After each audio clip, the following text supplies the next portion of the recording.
Hello, my name is Linda Geiser and I work for the U.S. Forest Service Air Resource Management Program in the Pacific Northwest as an ecologist.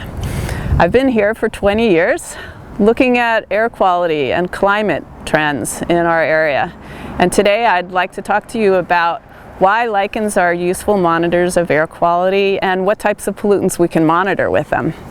So we're standing here in the Columbia River Gorge National Scenic Area in front of an oak tree that's covered with many of the types of lichens that we use for air quality monitoring.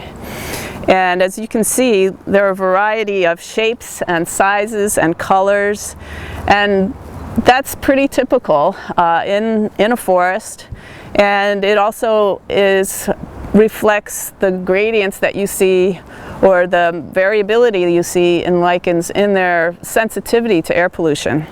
So we've got some little white and gray lichens and some short yellow shrubby lichens on this branch. In the back we have some leafy lichens, the brown lung lichens, and we have some pendant species here that are more hair-like, and some smaller leafy lichens. And among those there's a variety of species with different tolerances to air pollution. So why is it that lichens are good monitors of air quality? If you look at these lichens, you can see, number one, they're sitting exposed to the air.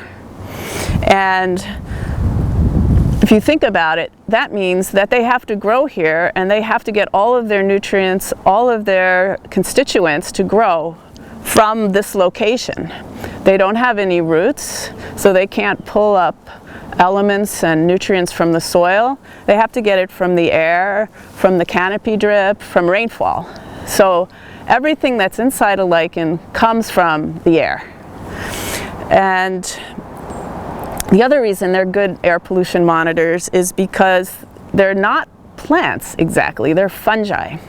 And they're fungi that are living in association with green algae, or in the case of these brown lichens, with cyanobacteria. And the cyanobacteria and algae photosynthesize and make food for the fungus. But the big difference between fungi and, for example, this beautiful vascular plant, which is poison oak, is that the vascular plants have ways of preventing pollutants from entering them. So you can see the waxy epidermis here. It has a layer of cells that prevent pollutants from being absorbed directly by the leaves. It has ways to allow air and gases in, but it can also close off those cells. And so the plants have ways to protect themselves from pollutants, and the lichens do not.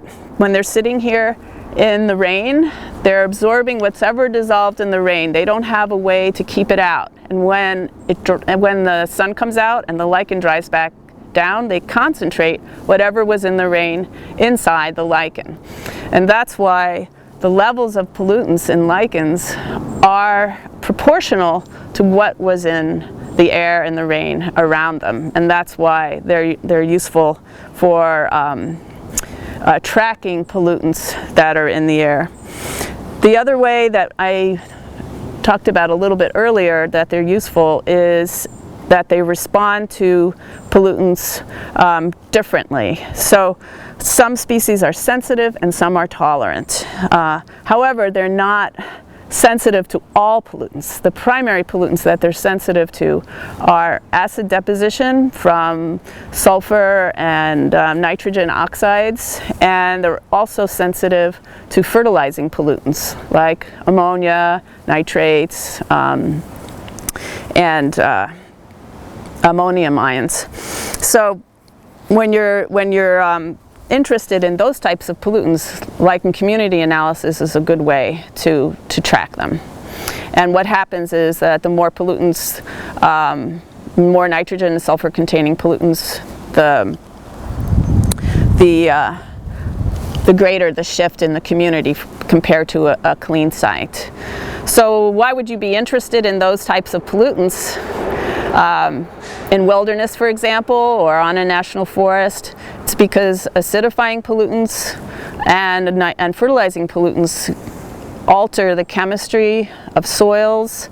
They alter the conditions under which plants grow, and you get shifts in species that can result in an overall decline in biodiversity, or shifts that favor weedier species over the endemics.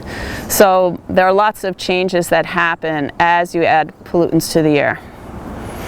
Okay, is that good?